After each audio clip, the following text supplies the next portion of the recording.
Sir ఈ budget ప్రవేశపెట్టారు కదా, మరి దీంట్లో ఆంధ్రప్రదేశ్కి కానీ లేకుంటే తెలంగాణకు కానీ ఎటువంటి అవకాశాలు ఇచ్చారు ఈ బడ్జెట్ లో, మరి దీన్ని ఏ విధంగా చూడొచ్చు సార్?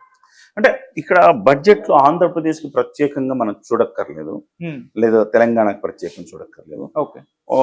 ఎస్పెషల్ మనం ఆంధ్రప్రదేశ్ విషయం మాట్లాడుకుంటే పూర్వోదయ అనే ఒక స్కీమ్ ఉంది.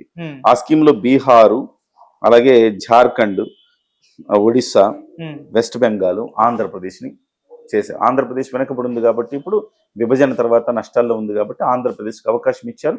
అదొక గొప్ప అవకాశం. వెనుకబడిన ప్రాంతాలను అభివృద్ధి చేసుకోవటం అదొక వరం అని మనకు చెప్పుకోవాలి. ఇకపోతే బడ్జెట్ తో సంబంధం లేకుండా మనకు ఆల్రెడీ ఆంధ్రప్రదేశ్ వ్యవహారానికి వస్తే, సో బడ్జెట్ తో సంబంధం లేకుండా దాదాపుగా ఆంధ్రప్రదేశ్కి 3 లక్షల కోట్ల రూపాయలు ఇప్పటికే ఇచ్చింది.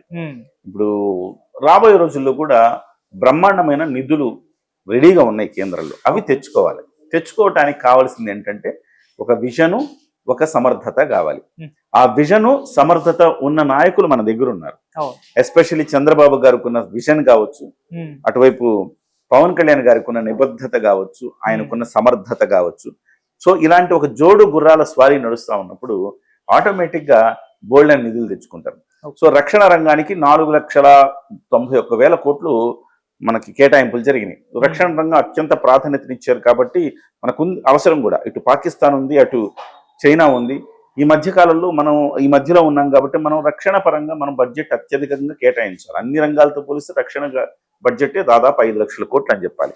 మిగతా గ్రామీణాభివృద్ధికి 2,70,000 కోట్లు దాదాపు దగ్గర రమారమి కేటాయించారు. సో ఇందులోంచి తెచ్చుకోవచ్చు. ఇప్పుడు జల్ జీవన్ మిషన్ పవన్ కళ్యాణ్ గారు మొన్న నిధులు తెచ్చారు. అలాగే ఉపాధి హామీ పథకం కింద నిధులు తెచ్చారు. ఇవన్నీ ఎక్కడి నుంచి తెచ్చారు? కేంద్రం నుంచి ఎక్కడి నుంచి వస్తే ఆ శాఖకు కేటాయించిన నిధుల్లోంచి ఇస్తారు.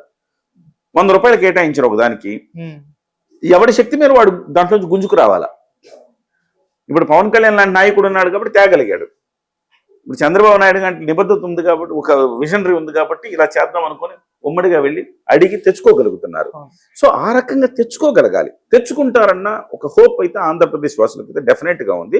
ఎందుకంటే ఇప్పుడు ఆల్రెడీ మనం 3 లక్షల కోట్ల రూపాయలు బడ్జెట్ తో సంబంధం లేకుండా 3 లక్షల కోట్ల రూపాయలు తెచ్చుకోగలిగిన వ్యక్తులం రాష్ట్రం.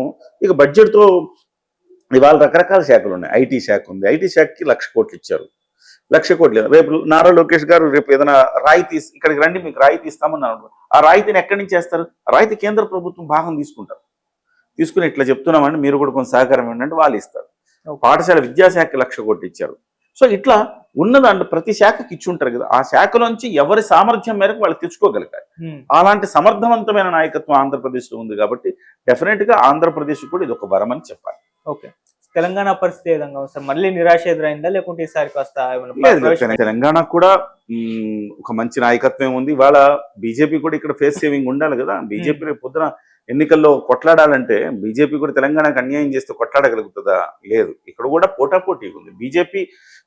బీజేపీ లేకుండా 2 ప్రాంతీయ పార్టీలు ఉంటే వేరు, కానీ ఇక్కడ ఒక బీజేపీ ప్రతిపక్షంలో ఉంది. ఇవాళ కాంగ్రెస్ పార్టీ అధికార పక్షంలో ఉంది.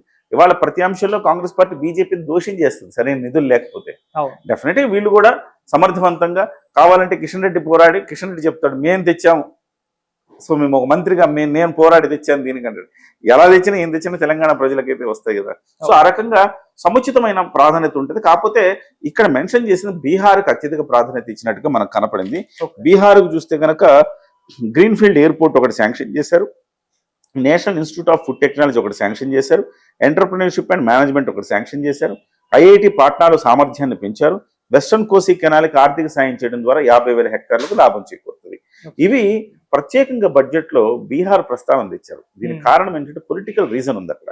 బీహార్లో రాబోయే రోజుల్లో ఈ సంవత్సరాంతంలో ఎన్నికలు ఉన్నాయి. ఆ ఎన్నికల్లో లబ్ధి పొందాలంటే ఈ రకమైన ప్యాకేజ్ బీహార్కి అనౌన్స్ చేయాలి కాబట్టి అనౌన్స్ చేశారు. 2 లక్షల కోట్ల రూపాయల బడ్జెట్ ని బీహార్ కేటాయించారు గతంలో కూడా, లాస్ట్ టైం ఎన్నికలు ఉన్నప్పుడు కూడా. సో ఎన్నికల బడ్జెట్ అని చెప్పాలి బీహార్కి సంబంధించి. కాబట్టి ఆ రకంగా చూస్తే బీహార్ కూడా మంచి మేలే జరిగిందని చెప్పాలి. ఏదేమైనా కేటాయింపులు కేటాయించడం అనేది ఒక పద్ధతి ఆదిత్య. దాన్ని తిరిగి తెచ్చుకోవడము, దాన్ని అమలు చేసుకోవటం ఒక పద్ధతి. గత ప్రభుత్వ హయాంలో జగన్మోహన్ రెడ్డి ఉన్నాడు. ఉపాధి హామీ నిధులు మురిగిపోయేలా చేసుకున్నాడు. జల్ జీవన్ మిషన్ నిధులు మురిగిపోయేలా చేసుకున్నాడు. కనీసం కేంద్రం ఇచ్చిన నిధులను కూడా వాడుకోలేని ఒక దుస్థితిలో పడిపోయాడు. ఎంతసేపటికి నాకు అప్పిస్తారా, వాళ్ళు అట్లా ఇవ్వరు. ఆ నిధులన్నీ కేవలం దానికోసం ఖర్చు పెడితేనే ఇస్తారు. సో ఖర్చు పెట్టే ఆలోచన లేదు, అభివృద్ధి చేసే ఆలోచన లేదు అతనికి. కాబట్టి దాని మీద ఎంతసేపటికి నాకు ఎవరు అప్పిస్తారు, బటన్ ఎక్కడ నొక్కుదాం అని చెప్పి తప్ప అతను ఒక అసమర్థుడైన ఒక ముఖ్యమంత్రి 5 ఏళ్లలో ఉండడం వల్ల ఆంధ్రప్రదేశ్ రాష్ట్రం దాదాపు 10 ఏళ్ళు వెనక్కి వెళ్ళిందని చెప్పాలి. ఇవాళ సమర్థవంతమైన టీం ఉండడం వల్ల డెఫినెట్ గా ఇందులో సింహభాగాన్ని తెచ్చుకోగలిగిన ఒక సమర్థత ఈ ఆంధ్రప్రదేశ్ ప్రభుత్వానికి ఉందని మనం చెప్పొచ్చు. సార్ లాస్ట్ టైమే బడ్జెట్ ప్రవేశపెట్టినప్పుడు బీహార్ అండ్ ఆంధ్రప్రదేశ్ ని స్పెషల్ గా చూస్తారన్న విమర్శ బీజేపీ ఎదుర్కొంది. మళ్ళీ ఇప్పుడు సేమ్ అదే విమర్శ ఎదుర్కొనే అవకాశం ఉందా సార్? అంటే విమర్శలు వస్తుంటే ఎంత వారం ఉంటాయి విమర్శలు. నేను చెప్పాను కదా, ప్రస్తావించినంత మాత్రాన అవన్నీ అమల్లోకి వస్తాయని అనుకోలేము. ఓకే, దాన్ని అమల్లోకి తెచ్చుకోగలిగిన నేర్పరితనం, ఆ సామర్థ్యం, ఆ నైపుణ్యం ఆ రాష్ట్ర నాయకత్వానికి ఉండాలి. ఓకే. సో గతంలో బీహార్ ఏపీకి ఇచ్చినా కూడా ప్రయోజనం లేదు. గత ప్రభుత్వం ఏమీ చేసుకోలేకపోయింది. ఈ ప్రభుత్వం చేసుకుంటుంది. ఓకే. సో డెఫినెట్ గా ఈసారి ఒక మంచి మధ్యతరగతి కనీవిని చరిత్రలో ఎప్పుడు చూడనంత మధ్యతరగతికి మేలు చేసే బడ్జెట్ ఇది. అదే సమయంలో ఆంధ్రప్రదేశ్ కూడా మంచి ఊతమిచ్చే బడ్జెట్ గా చెప్పాలి.